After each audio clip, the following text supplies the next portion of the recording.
البالون دور عبارة عن أكذوبة. كتير من السنين كان المفروض لعيبة تانيين هم اللي يستحقوها. 2010 انيستا، 2012 كريستيانو، 2013 ريبيري، 2019 فان دايك، 2021 ليفا، 2023 ايرلينج، و2024 فيني. في الفيديو ده هنتكلم عن موضوع مهم جدا، وهو هل جوائز الأفضل حقيقية أم هي عبارة عن أكذوبة، وإن كل الجوائز ديت بتبقى لمصالح شخصية.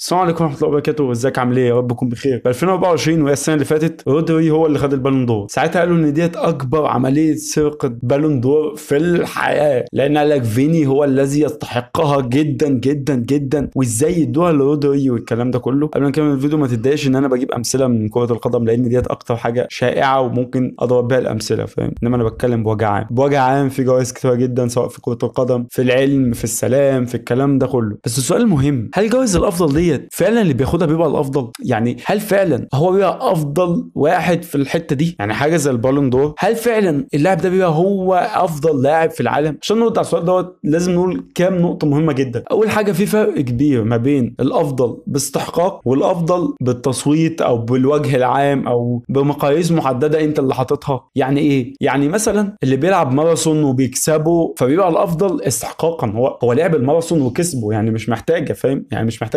محتاجه تقول لي مثلا لا كان فيها ظلم، كان فيها افتراء، فاهم؟ لكن المشكله بتبدا في الافضل بالمقاييس اللي انت بتحطها. يعني مثلا لما يقول لك اللاعب دوت افضل لاعب في العالم، او الممثل دوت افضل ممثل كوميديان في العالم، انت حطيتها بناء على ايه؟ يعني ما مقاييس الكوميديا بتختلف ما بيني وما بين شخص ثاني وما بين شخص ثالث. يعني ممكن تقول لي دوت اكتر واحد بيضحك في الحياه، واحد تاني يقول لك لا يا عم ده عزال فراخ ما يضحكش، فاهم؟ فالمشكله بتبدا من هنا، ان الافضل ما بيبقاش بناء على مقاييس مؤكده او يعني نسبه مؤكده ان اكيد ده الافضل، يعني ما فيش نقاش، فاهم؟ في عوامل كمان بتاثر في جوائز الافضل اللي في النوع ده. اول حاجه الشهره، وهي ان الشهره اصلا بقت عمله قويه جدا في انك تاخد اي جايزه الافضل والافضل والافضل، فاهم؟ الناس المشهوره بتبقى نسبتها كبيره جدا في ان هي تاخد جايزه، حتى لو الاداء مش افضل حاجه، بس هو معروف وليه جماهير والناس بتحبه. فالشهره بتاثر جدا في الجوائز اللي هي بتبقى فعلا مالهاش مقاييس. يعني افضل واحد بيكح، يعني مين يعني؟ مش يعني لما كان يقول لك افضل كونتنت كريتور على التيك توك، كان يوم جايب لك مثلا واحد بيعمل لايفات عنده 5 مليون او 6 مليون متابع، فمشهور وده شغال شحاته بس، يعني ما بيعملش حاجه، يعني حتى ما بيعملش ليبسينج، فاهم؟ اللي هو يعني حتى ما يعني حتى شغلانته الاساسيه ما بتحصلش، فاهم؟ وبالتالي الشهره اثرت جدا في انه ياخد الجائزه، انما هو اصلا يعني ما كان ممكن ما ياخدهاش، فاهم؟ هو بس مشهور. تاني حاجه التحيز الشخصي والسياسات. ساعات اللجان دي بيبقى فيها اشخاص اصلا هي بمعرفه سابقه بالناس دي او بواحد معين هيكسبه. يعني حرفيا ساعات مثلا في بطولات مستر اولمبيا بيبقى ساعات مدرب برايفت موجود في لجنه التحكيم، اللي هو طب ازاي يا اسطى؟ ما انت اكيد هتصوت للي انت مدربه، يعني اكيد مش هتقول لا ده احسن منه، فاهم؟ يعني ما انت مدربه، احنا هنستعبط. فالتحيز الشخصي بيفرق جدا. يعني لما بيعملوا كمان تصويت، مثلا اعلاميين بيصوتوا في حاجه مثلا، او ناس مؤثره بيصوتوا في حاجه هم اصلا مش فاهمين فيها حاجه، بس هو بيحب الشخص ده فيلا بينا نصوت. طب يا ابني شوف انت بتصوت لايه؟ يعني المفروض ان هو ليه مزايا معينه في شيء معين، شوف الشيء المعين ده هو شاطر فيه ولا لا. اوباما مثلا اخذ جائزه نوبل للسلام في 2009، هو حتى ما بدأش يعمل انجازات حقيقيه، الجائزه كان فيها سياسات اكتر ما هي تكريم حقيقي لان هو الافضل. ثالث حاجه الناس اللي بتشتغل في الكواليس، المعلنين، الشركات، الحملات الاعلانيه، دول بيأثروا جدا في الشخص دوت، هل فعلا هو اللي هيكسبها ولا لا. ممكن يكون اتعمل له بروباجندا بس، اللي هو ده الجامد، هو ده الحلو، هو ده لازم يعني الافضل وكده، مع ان هو اعلانات بس، هو والله ما كان الافضل ولا حاجه، فاهم؟ وكمان ساعات بيبقى بيدفع فلوس عشان الشخص دوت ياخد جايزه بس. يعني مثلا في فيلم مرجان احمد مرجان كان بيدفع فلوس عشان ياخد الجائزه وخلاص، يعني هو ولا الافضل ولا نيله، بس هو اخد الجائزه بسبب ان هو دفع فلوس. وهنا نيجي لاهم نقطه، ان مقاييس الافضل مش لازم تبقى الافضل عند كل شخص. مش بس كده، ده هو كمان بتتغير مع الوقت. يعني ايه؟ يعني مقاييس الافضل في كره القدم مثلا كانت زمان غير دلوقتي، الارقام بقت بتاثر جدا في هل ده افضل ولا لا. فمقاييس الافضل مش بس مش ثابته من وقت لوقت، لا ده مش ثابته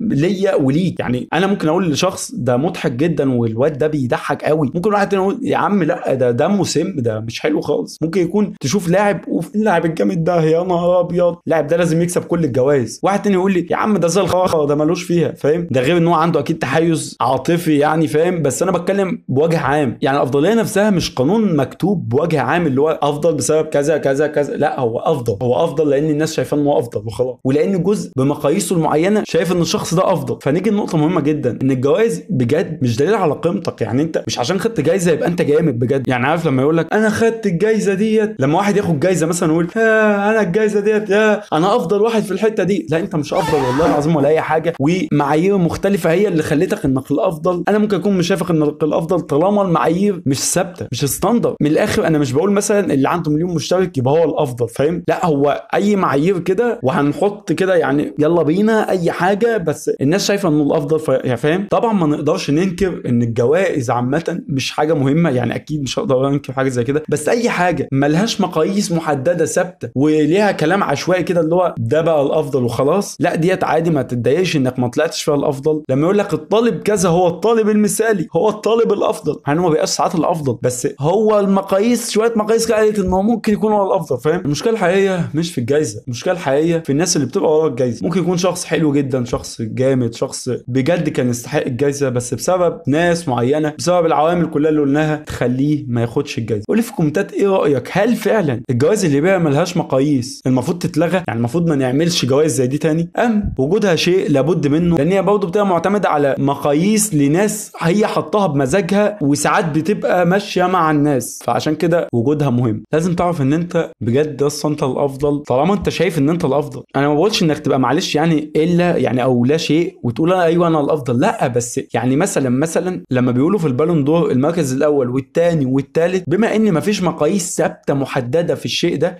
ممكن عادي جدا اقول لك لا المركز الثاني كان يستحق المركز الاول، لا المركز الثالث يستحق المركز الاول، فاهم؟ انما ما ينفعش اقول لك مثلا لا المركز ال20 كان يستحق المركز الاول، فاهم؟ يعني من الاخر الفروقات نفسها بتبقى قليله لان مفيش مقياس محدد. وعايز اقول لك في الاخر يا حبيب قلبي ان انت الافضل بالنسبه لي. لو خيروني ما بين اي حد وما بينك هختارك، عارف ليه؟ عشان هتنزل تعمل لك دلوقتي وتشوف كله بس ما شاركتش. Are you serious right now, bro? ويلا سلام.